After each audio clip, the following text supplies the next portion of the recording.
اللہ الرحمن الرحیم۔ اللہ تعالیٰ نے زمین پر اپنی خلافت کے لیے اپنے دست قدرت سے حضرت آدم علیہ السلام کو بنایا، پھر ان میں اپنی طرف سے ایک خاص روح ڈالی اور جنت میں رہائش عطا کی، اور یہاں پر ان کی زوجہ حضرت حوا کو بنایا۔ ایک عرصے تک دونوں جنت میں رہے۔ پھر ان کی تخلیق کے اصل مقصد کی تکمیل کے لیے درخت کا پھل کھانے کے بعد انہیں جنت سے زمین پر اتار دیا گیا۔ حضرت آدم علیہ السلام پہلے انسان بھی تھے اور زمین پر پہلے نبی بھی تھے۔ اللہ تعالیٰ نے انہیں اولاد کی نعمت سے نوازا، جس سے رفتہ رفتہ انسانوں کی تعداد میں اضافہ ہوا اور لوگ مختلف قوموں قبیلوں میں تقسیم ہو کر زمین کے مختلف حصوں میں آباد ہوئے۔ آسمانی صحیفوں، قرآنی تعلیمات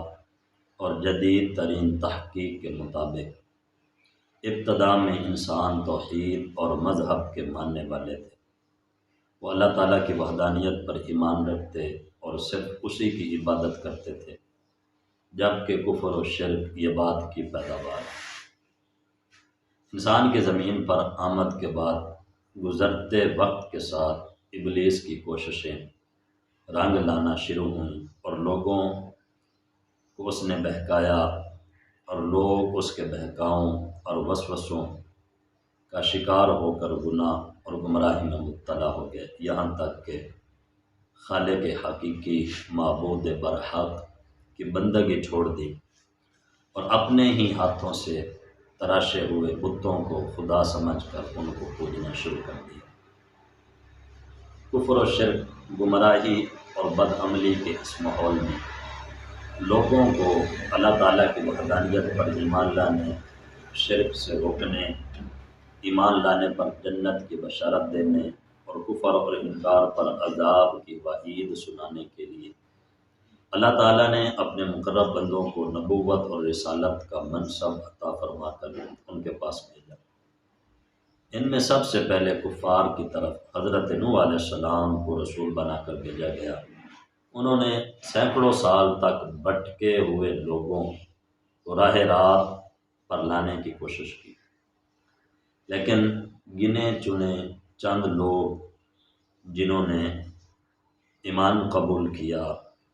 ان کے علاوہ کوئی بھی صراط مستقیم پر چلنے کے لیے تیار نہ ہوا، اور آخر کار جب ان لوگوں کے ایمان لانے کی امیدیں ختم ہو گئیں تو حضرت نوح علیہ السلام نے ان کے خلاف دعا کی اور ایک بہت بڑے طوفان کے ذریعے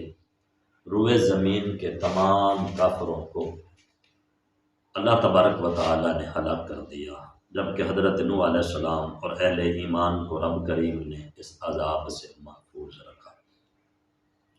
طوفان ختم ہونے کے بعد حضرت نوح علیہ السلام ایمان والوں کے ساتھ کشتی سے زمین پر اترے اور ایک شہر آباد کیا۔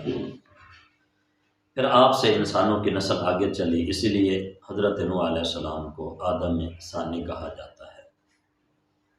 آپ علیہ السلام کے وصال کے کچھ عرصہ بعد لوگ بت پرستی کے راستے پہ پھر چل پڑے، اور ان کی اصلاح کے لیے اللہ تعالیٰ نے مختلف اوقات میں مختلف قوموں کی طرف لگاتار انبیاء اور رسولوں کو بھیجا،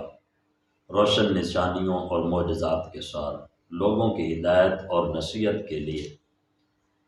ان انبیاء کرام علیہم السلام پر کئی صحیفے اور کتابیں نازل فرمائیں۔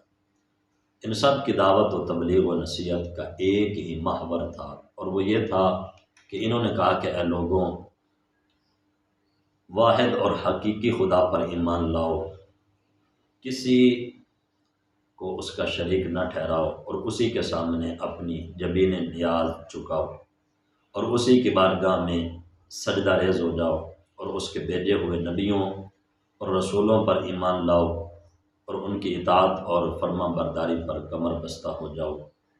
گناہ، نافرمانی، سرکشی اور ہٹ درمی سے بچو، اور لوگوں کے حقوق ادا کرو۔ یہ نصیحتیں قبول کرنے کے بجائے عموماً قوم کے سرکردہ افراد نے ان رسولوں کا مذاق اڑایا۔ تانا تشنیع کے نشتر چلائے، انہیں اپنے جیسا بشر قرار دے کر اطاعت سے منہ موڑا، غریب لوگوں پر اپنا اثر رسوخ استعمال کر کے انہیں ایمان لانے سے روکا، بلکہ بہت سے انبیاء کرام علیہ السلام کو ناحق شہید کر دیا۔ اور ان قوم کی بے باکی کا عالم یہ تھا کہ عذاب الہی کی وعیدیں سن کر ڈرنے کے بجائے الٹا عذاب کا مطالبہ کر دیا۔ آخر کار ان کی سرکشی اپنے انجام کو پہنچی اور بہت سی اقوام مختلف عذابوں سے ہلاک کر دی گئی۔ انبیاء کرام علیہ السلام کائنات کی عظیم ترین ہستیاں اور انسانوں میں ہیرے موتیوں کی طرح جگمگاتی شخصیات ہیں، جنہیں خدا نے وحی کے نور سے روشنی بخشی، حکمتوں کے سر چشمے ان کے دلوں میں جاری فرمائے، سیرت و کردار کی وہ بلندیاں عطا فرمائیں کہ جن کی تابانی سے مخلوق کی آنکھیں خیرہ ہیں۔ ان کی ربانی سیرتوں اور راہ خدا میں کاوشوں اور خدائی پیغام پہنچانے میں اٹھائی گئی مشقتوں میں تمام انسانیت کے لیے عظمت، شوکت، کردار، ہمت، حوصلے اور استقامت کا عظیم درس موجود ہے۔ ان کی سیرت کا مطالعہ آنکھوں کو روشنی، روح کو قوت، دلوں کو ہمت، عقل کو نور، سوچ کو وسعت، کردار کو حسن، زندگی کو معنویت، بندوں کو نیاز اور قوموں کو عروج بخشے۔